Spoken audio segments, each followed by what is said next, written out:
We're going to start today with the mayor of the village of Ossining, Rika, Levin. There's approximately a little bit less than 36,000 residents in the village of Ossining, understanding that you have the village and then you have the town with the unincorporated areas of Ossining that are there as well. There's so many great things to do in Ossining. They have certainly a bustling Main Street and downtown and business area right down on Spring Street with so many other good things that are happening. And with that, let's turn over to our good friend, the mayor of the village of Ossining, Rika Levin. Thank you. Good afternoon. First of all, I am honored as the mayor of Ossining to be here today. If I understand correctly, it is the first of these kind of meetings with our executive in charge, our CEO, Ken Jenkins, and our very own, a native of Ossining, Richard Wishney. Congratulations to you as well. A few comments on Ossining as we go into 2025. We've accomplished so much in 2024 as we reshaped the fabric of our village. We completed major upgrades to our pool, locker rooms, and added in our community center a new indoor parklet for very young kids so that multi-generational families can come and enjoy the community center, which in Ossining is open 7 days a week with very long hours and supports hundreds of people a day. And we're very proud of the work that we've done in the infrastructure. In 2025, we will be doubling down on infrastructure improvements for the entire community center, including enhancements for our youth bureau, which has over 400 kids now within 2 years, an astronomical increase. We were not expecting so many youth to be involved, so we are budgeting for that as well. Seniors, pickleball, you name it, we have it. It's a joyful place. It is the center of our community. We're also really looking to increase our newly launched from last year military banner program, which frankly, again, we did not expect the 66 or so folks that participated. We're expecting about 100 this year. It's a very large program. We are joyful about that as well because it is in our continued moment of honoring our veterans. And it's just been a beautiful program. We're also going to be improving all the infrastructure as we look at our waterfront, which is another place where we as a municipality still offer free concerts and events throughout the summer. In perspective to other communities, every day of the week, except for Saturday, there are free events and concerts in Ossining through the summer months, and we're very proud of that, and that's budgeted by the municipality, both the town and the village. Perhaps the most important right now, infrastructure improvement, is the Indian Brook Water Treatment Plan. It is now, because of the increase in costs at $110 million, it's the largest infrastructure improvement for water quality on the eastern seaboard. We're proud of that as well, and that will be, again, growing at a huge rate coming up this year. I want to highlight the points. I could talk all day, but I won't. We have always been and continue to be supporters of affordable housing as well as all kind of housing. We have our own Section 8 office in Ossining. We are increasing affordable units, all affordable units, 200 units, both on the waterfront and senior housing supported by the county in the middle of our community. And I think that allows multi-generational families to stay intact and in our village. As we look at housing, we're also looking as a part of our DRI that we received in Ossining to look at market rate housing in the middle of our community that we hope will also increase and enlarge the business development for many of our local stores, shops, restaurants, etc. And as one of the topics I do want to address as we go into January of 2025, we have a large immigrant population. To be clear, we've always had very large immigrant population. It's just that the demographics change from decade to decade to decade.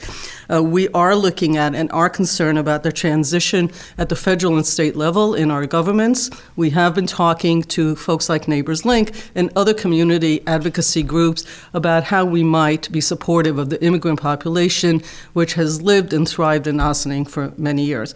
On a personal note, my mother was a refugee and lived in a refugee camp. Many of our board members have come from other parts of the world. It speaks to our souls, it speaks to our hearts, And we are going to be speaking loudly about how we might help our immigrant population in Ossining, which really, for those listening in today, I might remind you that folks that live in Ossining who are immigrants also work in communities throughout all of Westchester and the city.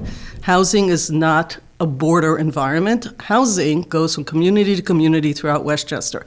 Every time we build something, every time we improve, we're doing it for us, our neighboring communities, and the New York State at large. So we're very proud of the work we've done to date and continue to plan to do so and have budgeted. And lastly, part of our investments will be to improve long awaited and long overdue, but under this administration, infrastructure and investments in the police department and the fire departments. We have the largest fire department, a volunteer fire department, state of New York, and in our $63 million budget are improvements for firehouses and everything to do with police and safety. So I thank you very much. I hope I covered some of the points for 2025. Always leave by saying, please visit us, please come to our restaurants and enjoy everything Ossining has to offer. Thank you, sir. Well, first, thank you, Mayor Levin, and certainly it is a great opportunity always to have a friend up in Ossining and the team as we have gone together through the village and certainly the neighboring town, having an outstanding 5-member board, which is led by Mayor Rika Levin, who we just heard from, and so many different investments and things that are happening in the village.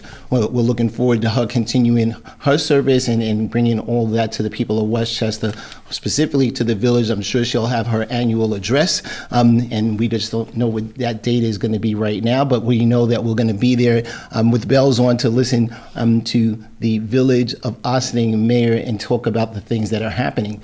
She did point out one of the water quality improvements that is certainly a combination of our state and our local officials. We were all out there in the summer for the groundbreaking, so we look forward to continuing to see that work be done on behalf of the people of the village and the town to make sure that the water quality continues to improve and then making sure those investments continue to happen. There was a point that Mayor Levin pointed out and talked about the things that the cooperation and the work between the county government and certainly the village in this particular case, and that's the good neighbor policy.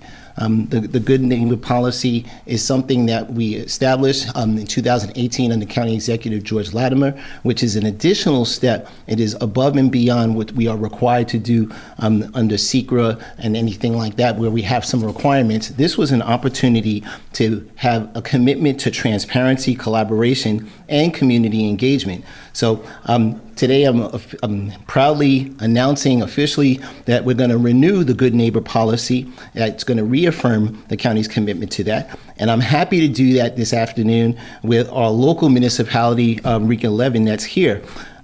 This action reinforces Westchester County's commitment to that transparency, collaboration, and meaningful community engagement. It was originally enacted in 2018. The Good Neighbor policy ensures that local municipalities and residents have a voice in those decisions affecting the neighborhoods. This Good Neighbor policy reflects our county's dedication to open government and strong partnerships with the municipalities.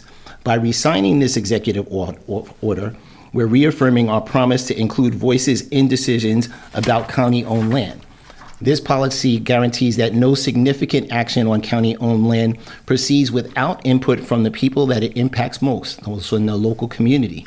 The Good Neighbor policy is about ensuring that Westchester County remains a true partner to its municipalities and its residents, and I look forward to continuing this important work, listening to your voices and making sure Westchester County is a place that we're all continued to be proud to call home. So with that, we're going to ask Deputy County Executive Richard Wishney and Mayor Rika Levin to return as we go to sign the Executive Order number 1.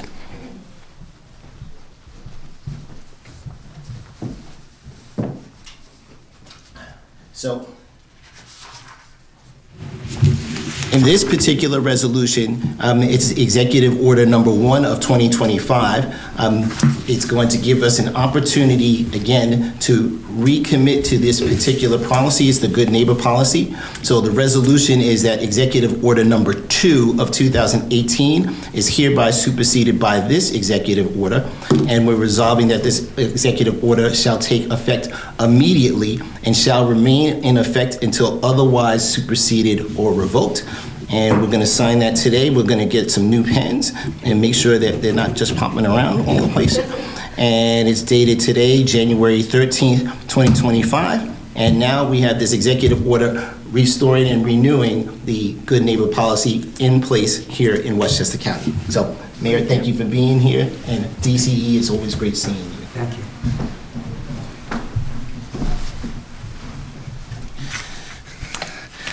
It is important for us to continue these policies that show the continued commitment to the partnerships that we have with our local municipalities and making sure that everyone's voice can be heard. And again, it is a policy that supersedes the 2018 executive order, but it is in place immediately.